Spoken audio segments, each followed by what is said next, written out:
परम पिता परमात्मा पूर्ण ब्रह्म कबीर परमेश्वर जी की असीम कृपा से आज हम सबको ये सत्संग सुनने को मिला।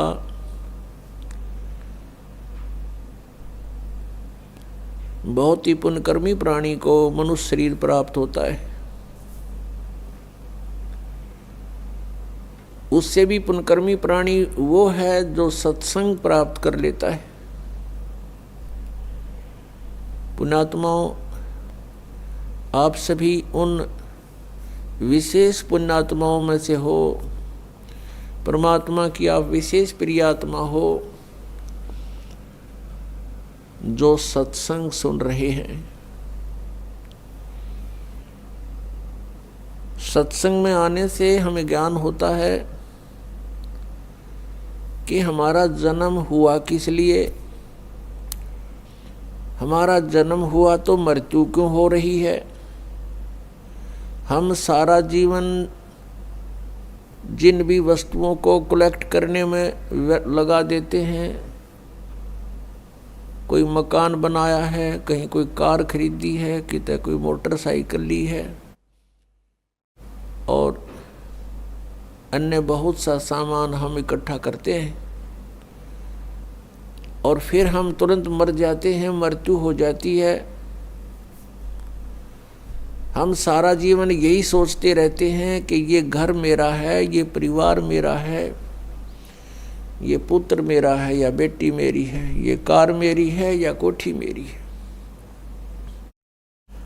मृत्यु के तुरंत बाद इस शरीर का अंतिम संस्कार कर दिया जाता है और जीव का पता नहीं वो कहाँ चला जाता है। तो ये हमारा कहाँ था, ये हमारा कैसे हुआ,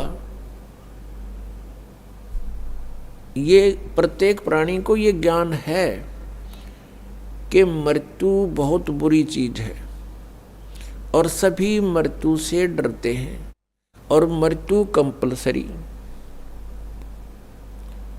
तो ये ऐसा क्यों हो रहा हमारे साथ कि हम मृत्यु से डरते हैं।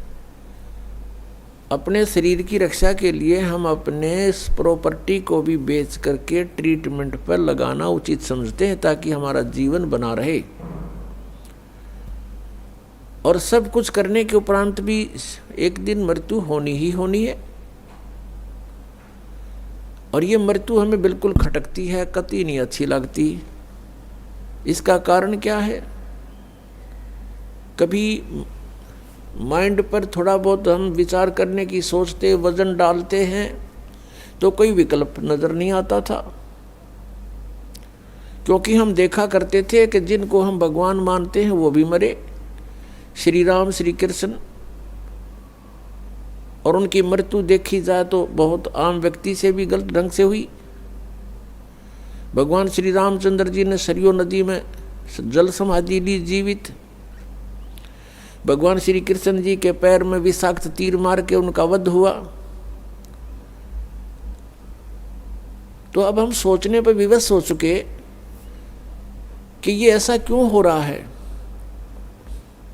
पहले तो हम इतना वजन नहीं देते थे क्योंकि हम सोच लेते थे मृत्यु होगी, लेकिन अभी नहीं।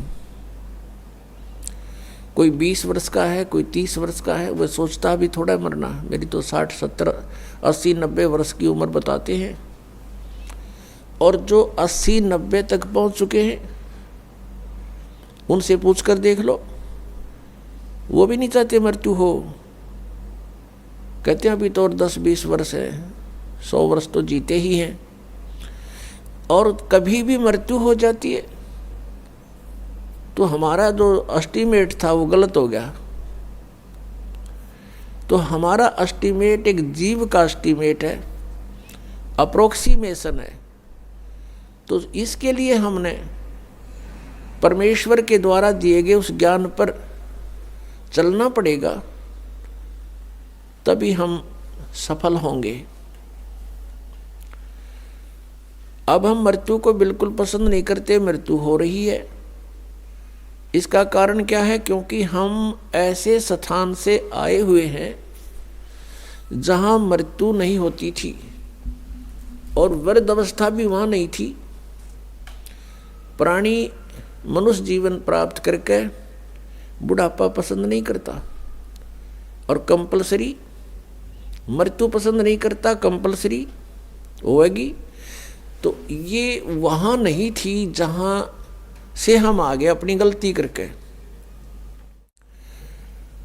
अब चाहे कोई 70-80 साल वर्ष का हो गया है, वो भी नहीं सोचा है मैं युवा दिखाई दूं, और किसी अच्छा कोई सेठ है या कोई राजनेता है, पैसे का ब्योंत है, विदेशों में जा कर के, फॉरेन में जाके और पूरी अपनी स्किन वो कराते हैं चेहरे की, दोबारा उसकी बढ़िया मेकअप बनवा का सर्जरी करवा के और युवा दिखाई दूं। कितने दिन हो गया सर्जरी कामयाब, और फिर कभी गोली से मारा जा, एक्सीडेंट दुर्घटना मर जाता हुआ रहेगी मेकअप बड़ी बनाई। तो जो हमने इस मिट्टी से लाभ लेना था उसका हमने पता नहीं चला, इसको कैसे सदुपयोग करें। हम ऐसे लोक में रहते थे जहां वृद्धावस्था नहीं आती थी, सदा युवा रहते थे और मृत्यु नहीं होती थी। और जब तक हम उस स्थान पर नहीं डालेंगे तब तक ये रोग कटे नहीं या समस्या समाधान हो नहीं सकता। उसके लिए जानकारियां सत्संग में बताई जाती है। क्या बताया जाता है? तू कौन कहाँ से आने फंदा, देखो आगे बेरानी क्यों जलता। तू कौन कहाँ से आने फंसा, यहाँ आगे बेरानी क्यों जलता। चल थीर करूं अवगत नगरी, जहाँ चोर सुहंगम अजब ढूरता। क्या बताते हैं कि तू कहाँ से आके फंस गया और यहाँ बिरानी आग में जल रहा है। और परमात्मा कह रहे हैं कि चल तुझे वहाँ ले चलता हूँ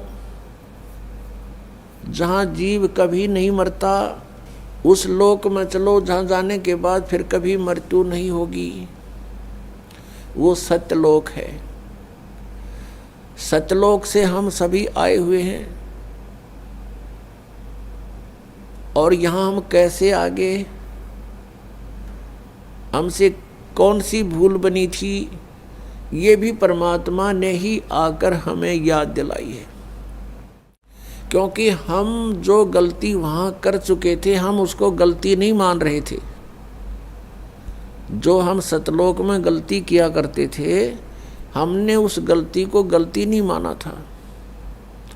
इसलिए हमें आज तक भी ये महसूस नहीं हुआ था कि हमने कौन सी गलती कर दी जो यहाँ दुर्गति हो रही है। तो ये जानकारी आपको सत्संग में बताई जाती है, दी जाती है। और ये ज्ञान जो आपको सुनाया जा रहा है ये परमेश्वर ने स्वयं आकर ही बताया है। पुण्यात्मा, ये अमर कथा जो आपको सुनाई जा रही है ये सत्यनारायण कथा है।